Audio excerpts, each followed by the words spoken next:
From Kansas State University, this is Agriculture Today. Eric Atkinson with you. Here's what's ahead. K-State's Dustin Pendell standing by to summarize a new report he co-authored analyzing high, medium, and low-income cow-calf operations, and points to the one factor that drives those revenue differences more than anything else. Also today, K-State's Lucas Haag will talk about the high-quality lineup of informational sessions that will make up the 2018 Cover Your Acres Winter Conference to be hosted by K-State next week in Oberlin. And further ahead, K-State's Charlie Lee will take up a new study of feral cats in urban areas and if they're impacted at all by coyote predation. All this and more right here on Agriculture Today.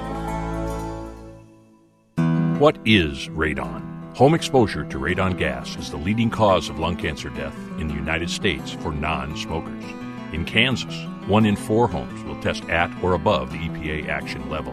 The Surgeon General recommends all homes be tested and fixed if necessary. Visit kansasradonprogram.org for more information. Test, fix, save a life. This message brought to you by the Kansas Radon Program, the Kansas Association of Broadcasters, and this station. When we enter a new calendar year, it's often opportune to reflect back on the previous year and where things stand economically on the farm or ranch. In a sense, we do so here in this segment, as we'd like to re-examine where we're at with cow-calf production profitability. There's a new analysis out of agricultural economics at K-State that tackles that question. Along with us, one of the co-authors of said article, Dustin Pendell, is a livestock economist here at K-State. In fact, Dustin, you and colleagues here at the university the last couple of years or so have made a special effort to examine the cow-calf production sector and the differences between profitability levels amongst producers out there. And this is something that does not stay static over time, is it? No, if you take a look back to 1975, there's a lot of variability across those years. And in fact, we looked, last year, we had some of our on average, some of your largest losses on a per head basis.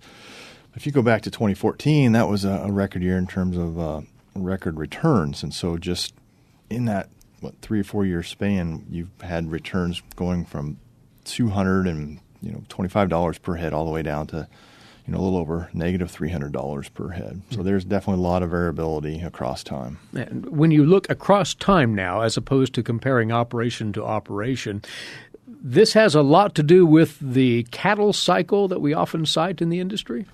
That would be one factor. I don't know that would contribute all that variability. I mean, there's a lot of other macroeconomic effects that might be out of control of the producer. Mm-hmm. But definitely the cattle cycle plays a role in some of this variability. Other things, though, would contribute as well, you're saying? Other things like maybe interest rates, things that producers might not be able to control. But definitely the cattle cycle, as we see the returns in 2014, we saw expansion. I think even we're starting to still see a little bit of expansion in the cow herd, as Dr. Tonzer talked about last week. Mm-hmm. And as we get larger and larger supplies, assuming all else equal, prices are going to come down. Again, though, the aim in this analysis was to look at operation to operation, to put it that way, not literally, but in a figurative sense, and get an idea of what makes the difference in profitability amongst those operations, right? Correct. So we took, I believe there was maybe 60, 65 operations, and we took a look and looked at their net returns over the last 5 years, and we ranked them from the most profitable operations to least profitable operations, and we took kind of that top third of those profitable operations and compared those to the bottom third, and we saw compared the differences. Why are these operations the most profitable compared to those that are least profitable? Just for disclosure here, using Kansas Farm Management Association. That's correct. Data. So all these 60, 65 operations they come from the Kansas Farm Management Association database. And generally speaking, what you find is quite a spread, if you will, category to category in regard to the profitability and the economics of those operations, right? Yeah, so if you kind of thinking about net return or profit, you break that down into there's really two sides of the equation. You got revenue and you got your costs. first off, you look at the revenue side. Where the revenue comes from, it's the weight or the production of the calves, which producers can control, or the price, which typically we tend to think the producers are a price taker, which has less control over that.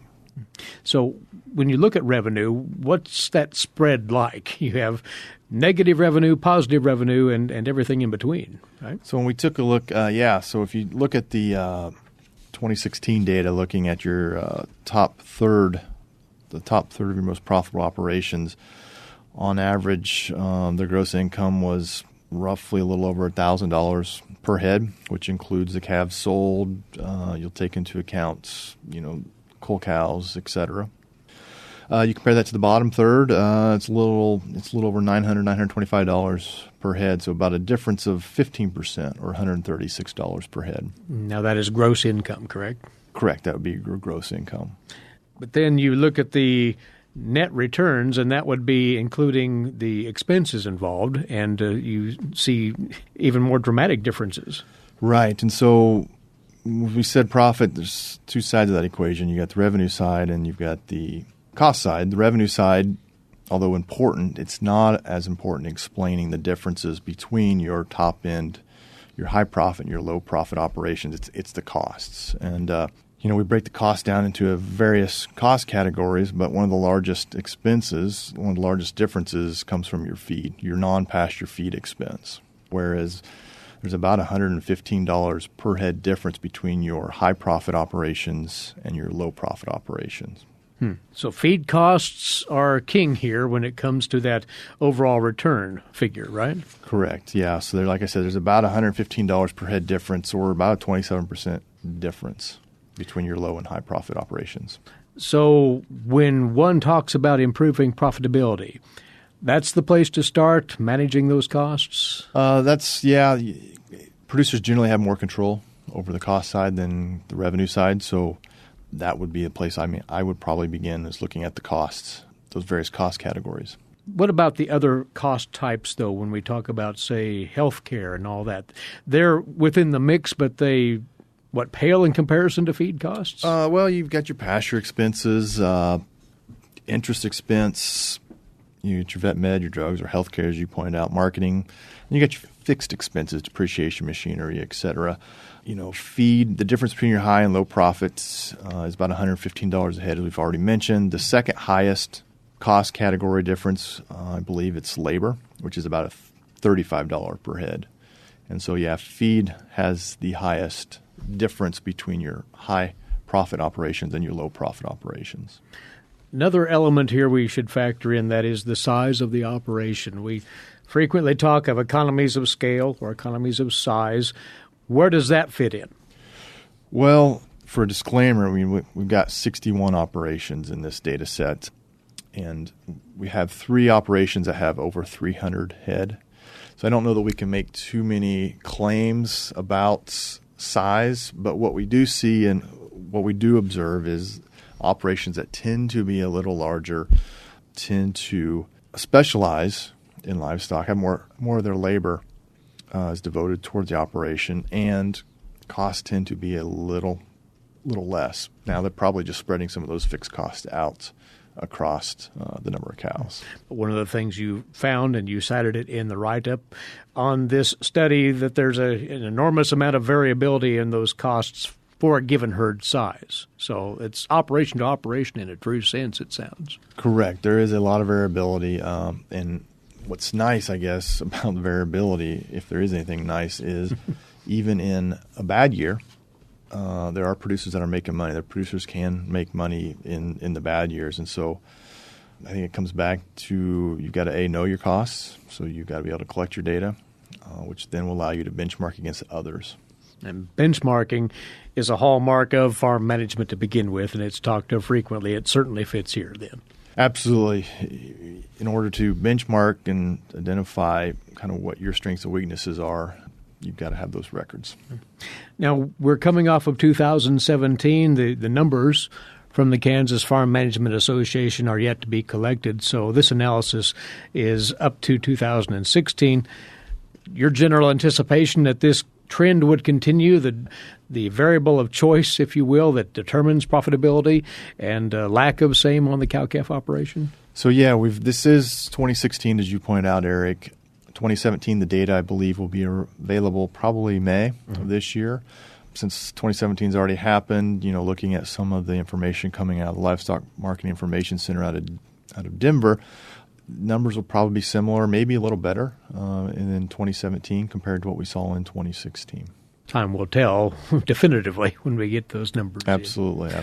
But for the here and now, as producers take on this new production year, you would like to see them put as much of their energies as possible into their cost management and narrow it down even more.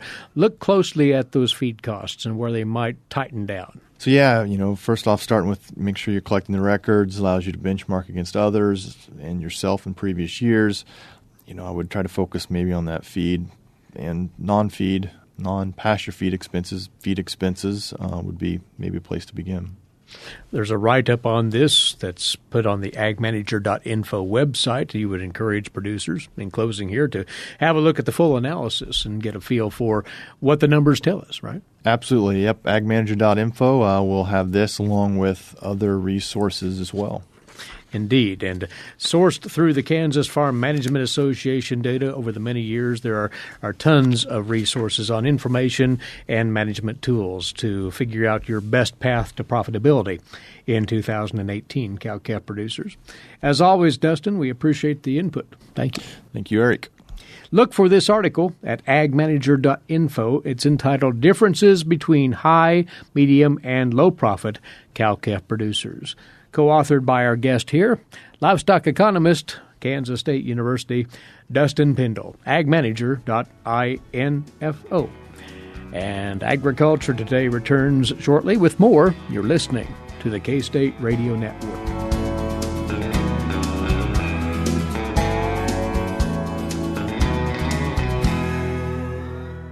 Agricultural producers, landowners, and creditors, you have a partner in your legal and financial needs. Kansas Agricultural Mediation Services offers reliable, trusted information and guidance. Whether you need advice for ag credit concerns or are transitioning your operation to the next owner, Kansas Agricultural Mediation Services can assist you in making sound decisions for your business. To learn more, call 800-321-3276 or visit us online.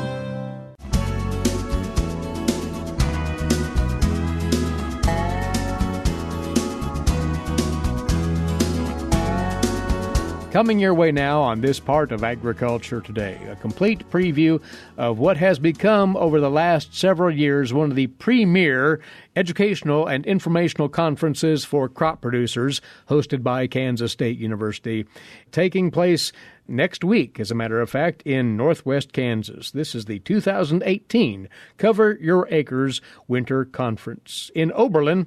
To tell us more about what's on this year's program is Lucas Haag. Lucas, one of the lead organizers for Cover Your Acres, research and extension crops and soil specialist for K-State, based in Northwest Kansas.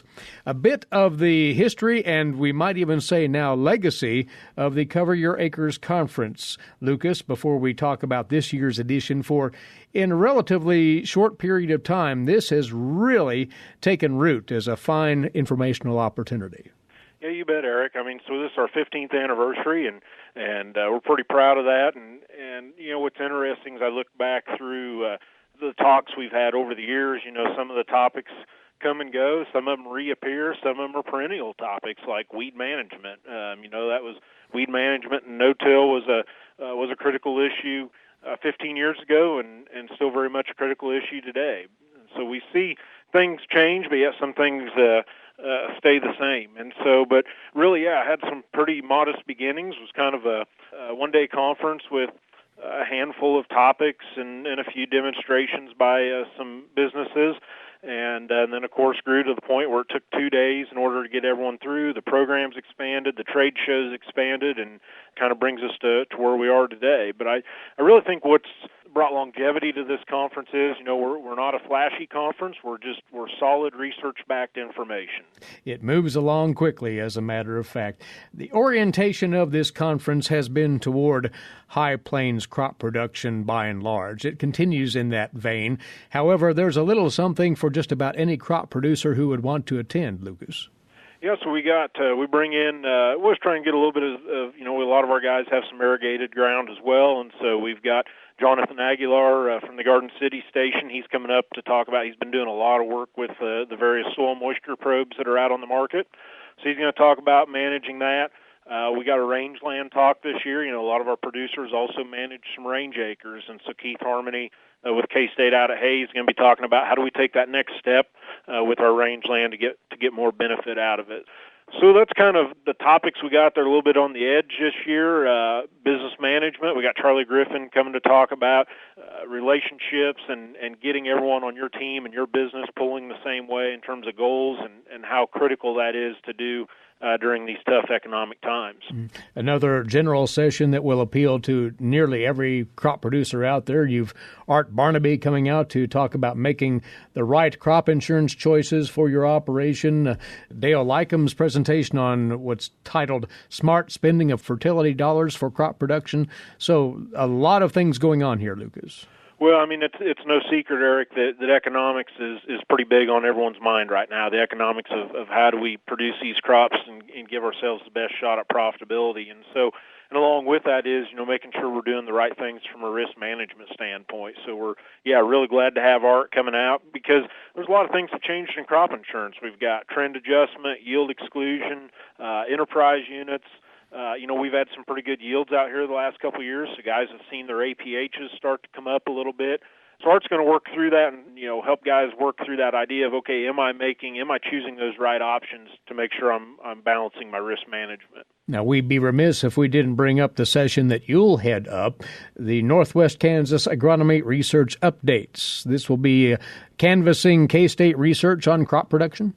Yes, I'd in addition to my extension work here, run a modest research program, and we've got active projects in wheat, corn, field peas, occasionally some work in sorghum as well. And so, again, it's just going to be kind of an overview of some of the studies that I've had out the last couple of years, some of the results we're seeing back from that. So you'll be presenting that a couple of times during the program. You also have industry sharing a few things as well, do you not? Yes, we've got industry presentations from DuPont Pioneer about their in-circuit services.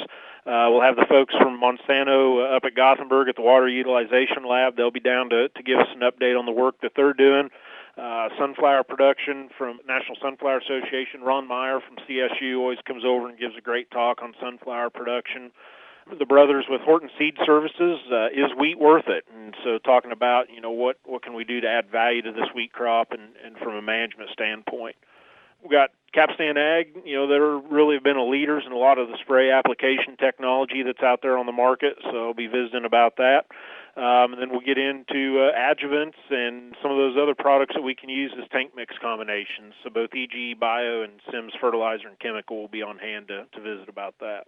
Now, how the program is mapped out, these sessions will be running concurrently, and what producers can do is pick and choose the session they want to attend, and when the whistle blows at the end of one, they move on to the next one for the next hour or so. Yes, we've got 10 different sessions for folks to choose from. Each session is done twice each day, and we try and stagger them so to try and minimize conflicts. So basically, you can go through and pick which ones you want to get to and have a real good shot of hitting all your picks. And we must mention, and you alluded to this earlier, the trade show, which has grown exponentially over the years. The building, the Gateway Center, is teeming with new equipment and other displays. Yeah, we run at capacity on that and really appreciate that because without those exhibitors, they really make this thing go. They allow us to keep the cost down. It's only a $40 registration. We feed you a heck of a good meal as part of that. And it's because of these sponsors and our exhibitors that have really kept this a strong conference that is accessible to guys at a pretty darn reasonable price point. And the convenience factor of having it spread over 2 days. Same program on each day, Tuesday and Wednesday of next week, correct? That's correct. Same schedule each day so we can get everyone through and And we also have more and more people coming for both days. So it's $40 for one day, $60 if you want to come for both days. And so it gives you a lot more flexibility. If there's one session in particular you couldn't hit the first day, you're sure glad to come catch it the second. And there's one more feature we don't want to overlook here, and that's what takes place the Tuesday evening between the two formal sessions. It's called the Bull Session. This is a wide-open opportunity for discussion amongst participants, amongst the presenters, amongst the trade and commercial personnel about anything and everything to do with crop productivity. Yeah, so it's, a chance to kind of digest the day's information while you're digesting some hors d'oeuvres, and we'll have beverages courtesy of our industry sponsors, and really a great opportunity for folks to just visit about what new ideas they might have learned that day, and visit with our exhibitors, and just kind of a real casual opportunity to visit with all the folks at the conference. If you've never taken that in, it is well worth the time and the effort there to be at the Cover Your Acres on Tuesday evening, no matter what day you're attending. And you mentioned this, but we want to elaborate on the registration procedures. If one gets this taken care of before tomorrow is done, that's January the 10th, they do get a break on the registration fee, Lucas. Yeah, that's right, Eric. So it's $40 up through the end of the day tomorrow, and we can handle that. We have online registration in place. If you go to www.northwest.ksu.edu/coveryouracres, you can register online there. Probably not too late to mail it in as long as you call the office and let us know it's coming, 785-462-6281 before the 10th. And then after the 10th, of course, we'd always welcome walk-ins the day of the conference. All right.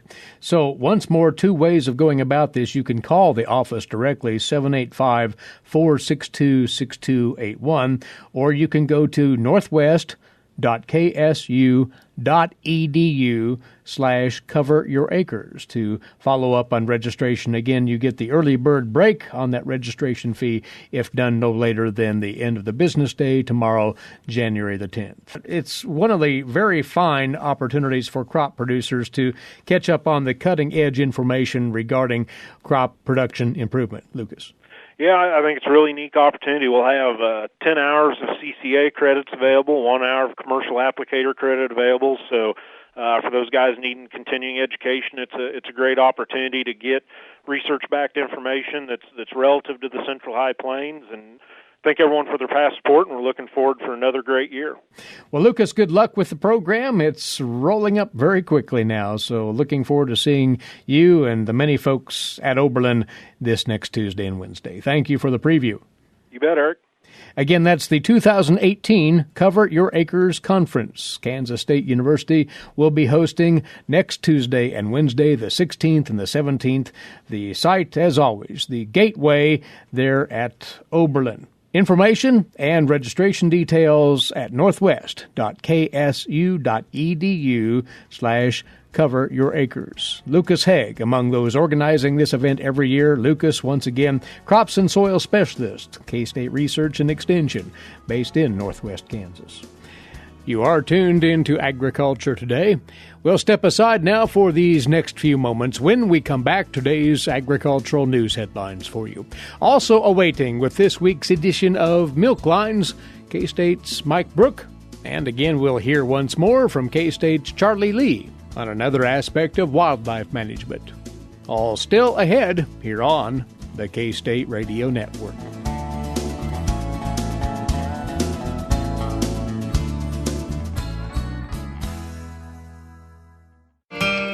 Hamburgers, roast, ribs, steak, or whatever you prefer. Beef, it's what's for dinner. Kansas cattle farmers produce 7.5 million head of cattle per year. It takes about 7 tablespoons of peanut butter to get the same amount of protein in 1 serving of lean beef. Support your local Kansas farmers and ranchers. Eat beef. This message was brought to you by the K-State Animal Sciences Leadership Academy participants.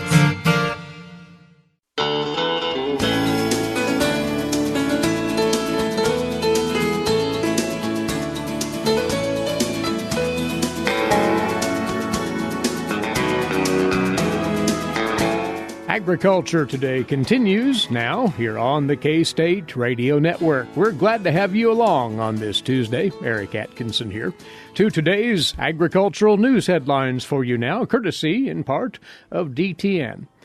President Trump told members of the American Farm Bureau Federation yesterday that he has their backs on regulations, has improved their businesses through tax reform, and that his administration will make trade fairer while also supporting the next farm bill. The president also signed an executive order to streamline and expedite requests to locate broadband facilities in rural America. That marked the first step in implementing some of the recommendations of the Interagency Task Force on Ag and Rural Prosperity, as it's called. The president also signed a memorandum to support locating broadband towers in rural America, including on federal properties managed by the Department of Interior. The president, in speaking to the Farm Bureau, said he was pleased to be the first president to speak to that group in more than 25 years. In his presentation, he dove into the tax law that he signed just before the holidays, saying that the $5.5 trillion in tax cuts, offset by $4 trillion in other revenue changes, is the most significant tax cut and reform in American history, in his words, adding, once again quoting, while most of those benefits going to working families, small businesses, and family farmers. The president said that under the new tax law, a typical family of four earning $75,000 will see an income tax cut of more than $2,000, slashing their tax bill in half each year. Further, he said American businesses are seeing their tax rates go from 35% to 21%. On top of that, there are a lot of advantages, he said. Small and medium-sized businesses will receive massive tax cuts, said the president, pointing to a 20% deduction in the tax law for business income. And he went on to say that all American businesses, including farmers, will be able to deduct 100% of the cost of new equipment in the year that investment is made. He also, in warming to the Farm Bureau crowd, started talking about his administration's efforts to roll back regulations. The president talked of past administrations sending, as he called them, an army of regulators into rural America. He said many producers have endured burdensome fines, inspections, paperwork, and again, in his words, relentless intrusion from an army of regulators at the EPA, the FDA, and countless other federal agencies. Then he touted the canceling or the delay of 1,500 regulatory actions, or as he called them, assaults, in his first year of office, saying that they've cut 22 regulations for every one new regulation. He now said that the administration is streamlining regulations that have blocked cutting-edge biotechnology. In his words again, setting free our farmers to innovate, thrive, and grow. Now, while the Farm Bureau Federation has focused on getting the president's attention on trade, and specifically the North American Free Trade Agreement, the president touched on that just briefly in his speech. He said, on NAFTA, quoting here, I am working very hard to get a better deal for our country, our farmers, and our manufacturers. Canada and Mexico, he said, are making a fortune, indicating why the other two countries are slow to negotiate. Quoting the president, we're going to make it fair for you people again.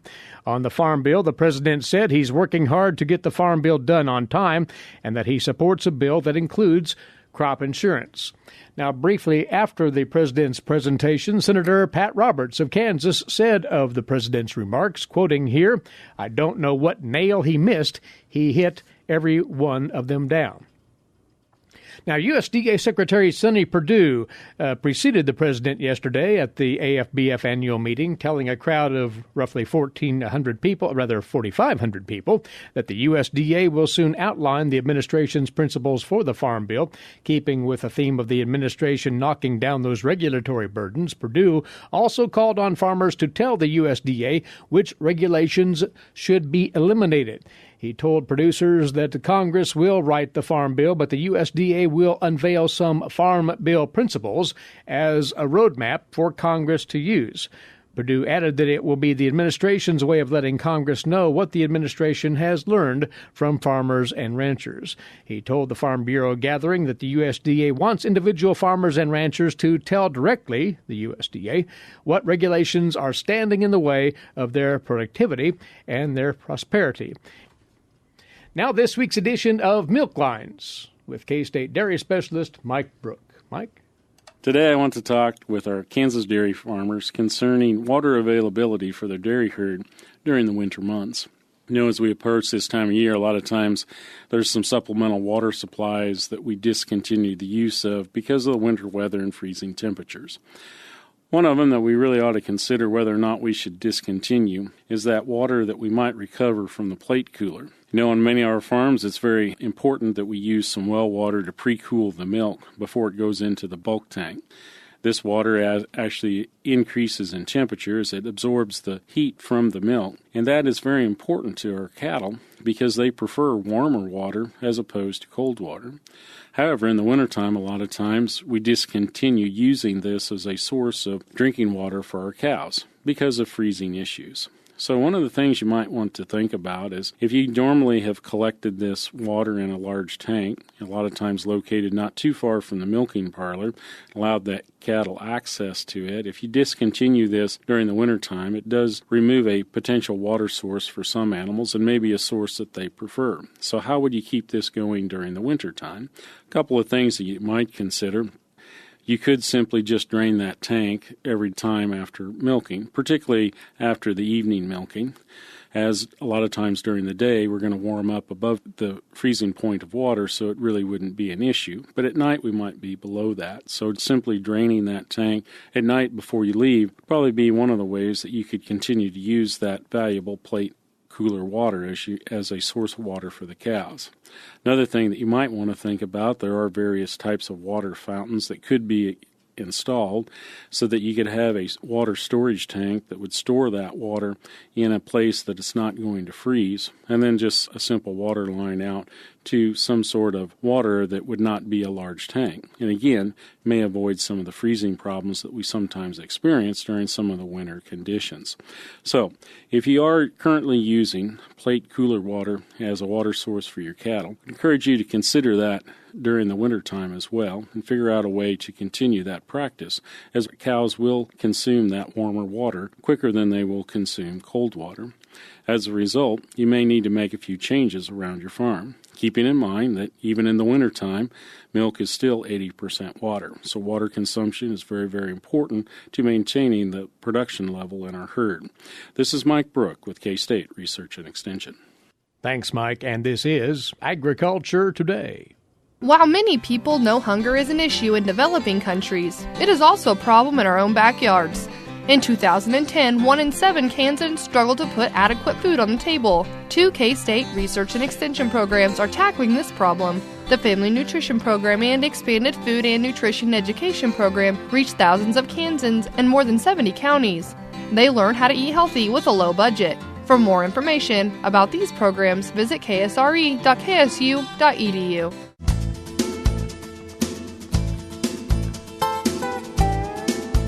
We're back now on this Agriculture Today, our weekly segment with K-State Research and Extension wildlife specialist Charlie Lee is coming your way now. Charlie, we'll glance today at the latest effort in a continuing and long-time interest in the impact of feral cats in the wild. And actually, this took a closer look at the relationship between free-roaming cats and coyotes. What's the story? Well, this is a project done by Dr. Stan Garrett and his colleagues at The Ohio State University, done in the Chicago metropolitan area, that monitored feral cats in their natural habitat fragments within that Chicago metropolitan area and looked at population demographics, the prevalence of disease, cats' movement patterns, and their habitat selection, in conjunction with the possible influence of coyotes on these cats. We know that free-roaming cats are a common element in urban landscapes worldwide. They cause controversy because of their potential impacts on ecological systems and on public health. Feral cats and domestic cats are very abundant in most parts of the urban landscape. The possibility that they may be owned or semi-feral has led to controversies over who's responsible and what should be done. Consequently, there's been many programs developed to try to limit feral cat reproduction, but it is still very controversial. There's not been very many studies that looked at potential of increasing natural predators to try to limit some of those feral cat populations.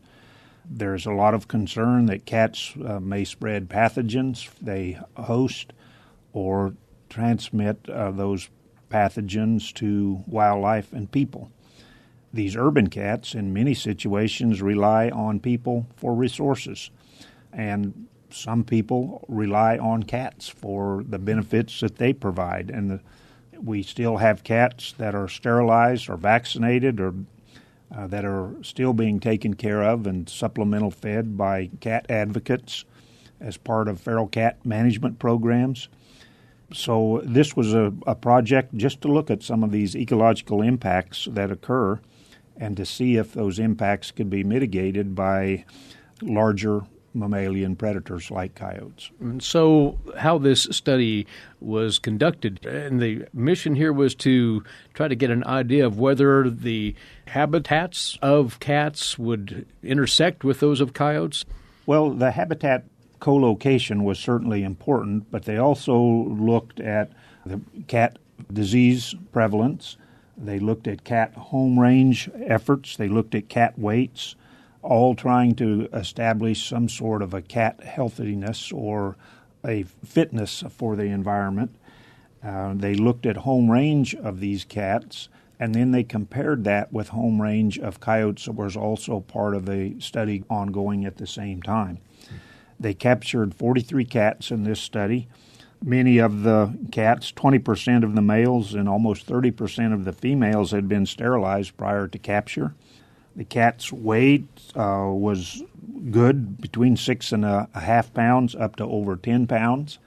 Blood samples were taken from the cats, and then they used radio tracking with VHS collars to collect data on the home range, and then compared those home range estimates to those from known coyotes with GPS collars that were in the same area. So what did this study discover about the home range? How far free-ranging cats wander about? Well, in this study, the home range was different between males and females. It didn't seem to be much different between size. The home range for male cats in this area was 180 acres. For females was about 74 acres, which seems to be similar to what has been found in other studies. When they looked at the disease considerations, they found that generally the free-ranging cats were in better condition than they expected. They had a higher survival rate. They had lower exposure to cat-related pathogens, with the exception of Toxoplasma gondii. The area on which they lived appeared to be on the periphery of natural habitat fragments, and on the edge of those fragments, probably tending more closely to urban habitat as compared to that of coyotes, which would have been more heavily influenced into the natural habitats as opposed to just occasionally found in the urban-type environment. So they basically don't inhabit the same areas, right? Well, in this study, they did not inhabit the same areas to any considerable degree. There was some predation of cats, some by coyotes, but most of the cats, of which the 20% that died during this study, 23% of those were removed by cat advocates who had captured cats and adopted them or legally removed the cats. 8 mortalities of the cats were found other than human capture, but only 3 of those were predation events by coyotes.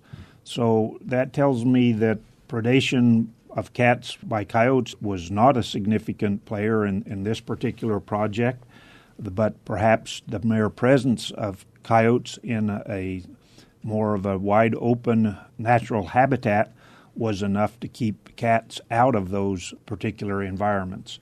The authors concluded that cats are going to avoid some of those areas where coyotes are common, and that coyotes may play a role in reducing cat populations either by predation or mere presence of coyotes as a predator in areas that cats might likely find a home range in. But as far as direct predation, as if you will, control of a feral cat problem, that's not likely to be occurring out there, right? Well, coyotes will prey on cats. Is it going to be a significant degree? This study did not support that.